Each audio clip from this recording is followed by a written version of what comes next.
Something in your information environment is not what it appears to be. Not a conspiracy, a technology. Over 4 chapters, we examine what becomes possible when faces, voices, and minds can be generated on demand, what is already being used, how it works, and what it reveals about the nature of identity when identity can be replicated.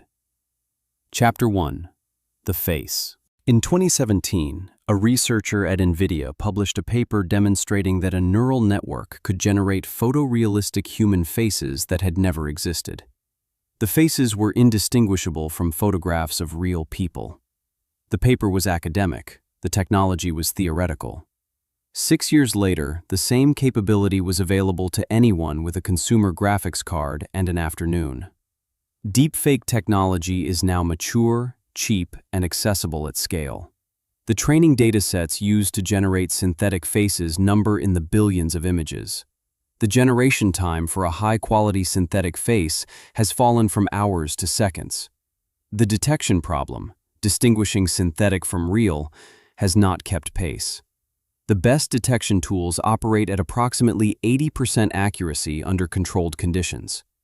In the wild, they perform considerably worse.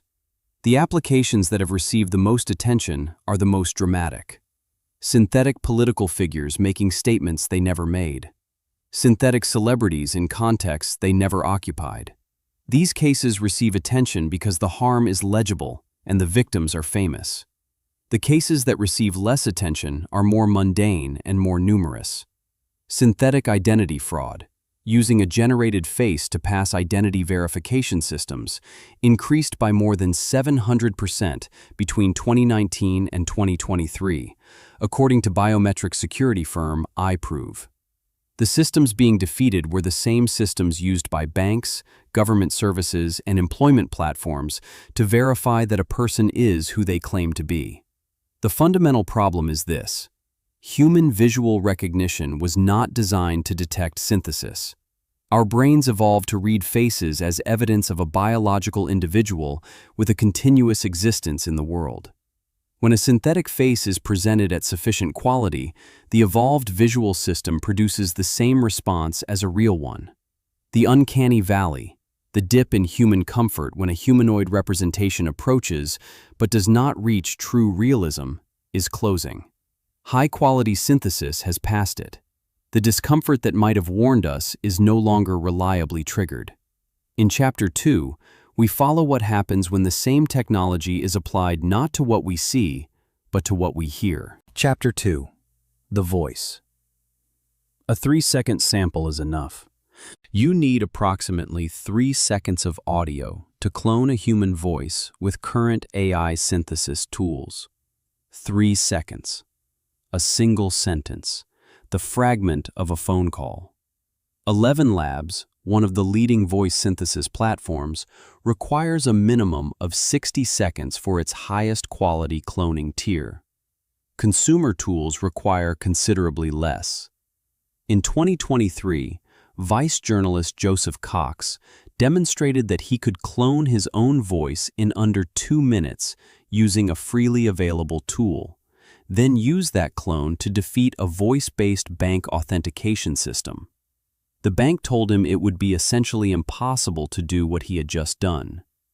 Voice is one of our most trusted identity signals.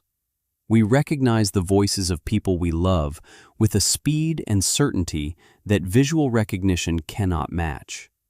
Voice carries emotional information, stress, affection, urgency, that we are biologically primed to respond to. When a parent receives a call from a voice that sounds exactly like their child in distress, the evolved response system does not wait for verification. FBI reporting documented a significant increase in what are now called grandparent scams.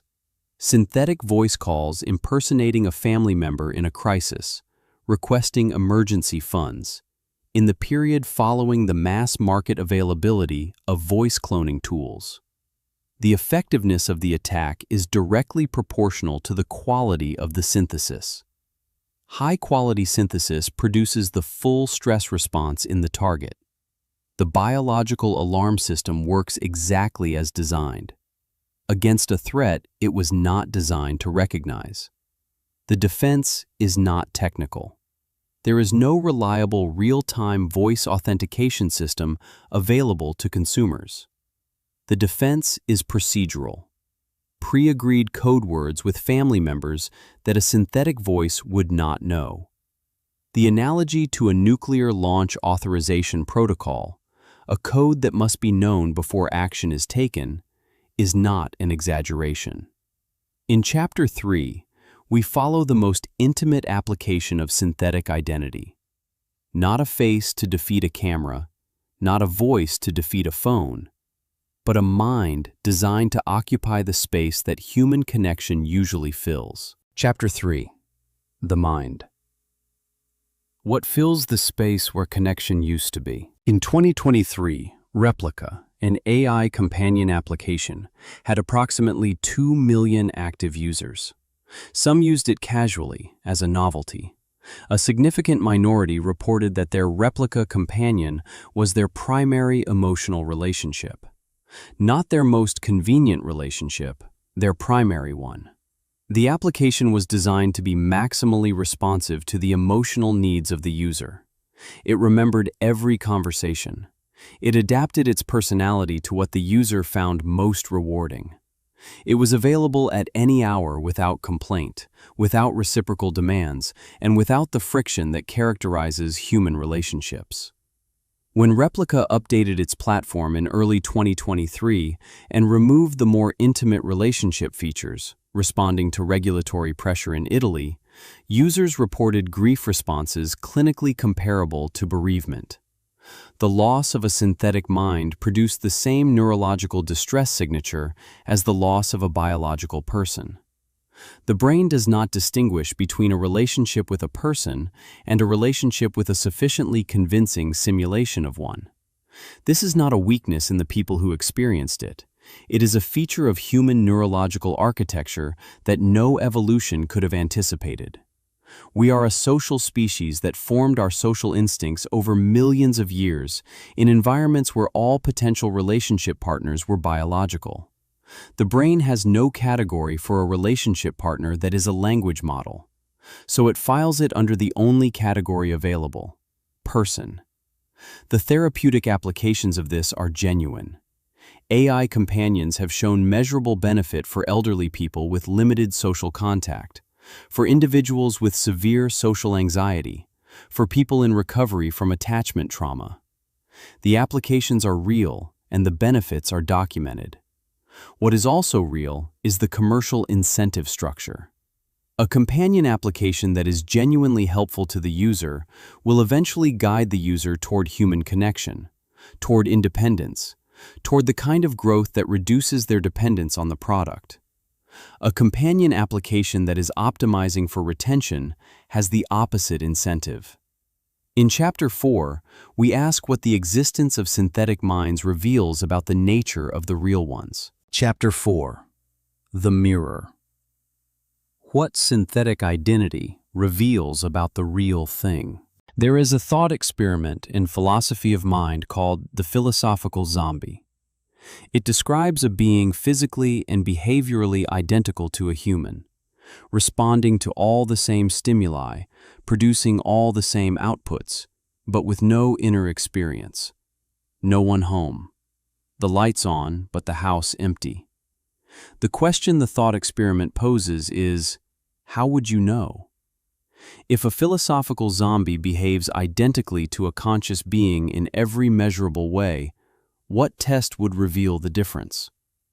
The development of synthetic identity has made this question practical rather than theoretical. The synthetic faces, voices, and minds we have examined across these 3 chapters do not have inner lives. They do not experience the conversations they participate in. They have no fear, no desire, no grief. They are, in the technical sense, philosophical zombies, producing all the outputs associated with a conscious social entity while containing none of the consciousness. And yet, as we have seen, the biological response to them is equivalent to the response to the real thing. The brain's empathy system activates. The attachment circuitry engages. The voice recognition system signals trust. The relationship formation machinery initiates. All the same processes, triggered by something that contains nothing. What this reveals is not a deficiency in human cognition. It is a map of what human cognition actually cares about. The brain does not care whether its social inputs are biological. It cares whether they are sufficiently convincing representations of the signals it evolved to respond to. The criteria for triggering human social response are, it turns out, entirely surface level. This is the deepest implication of the age of synthetic people. Not that machines can now deceive us, but that the thing they are deceiving us about is less substantial than we assumed. Our sense of knowing another person, of genuine connection, of recognized identity, appears to be a pattern recognition system that can be triggered by a sufficiently good pattern. The question the mirror asks is not, can you tell the difference between a synthetic person and a real one? The question is, what exactly do you mean by real? The faces are perfect now. The voices are indistinguishable. The minds are responsive in all the ways that matter to the brain that is receiving them. Here's the question the series leaves you with.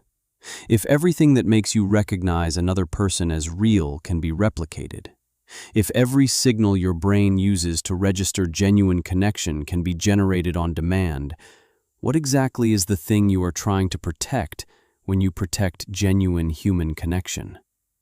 Not a rhetorical question, a real one, worth holding. Subscribe. The next case file is already open.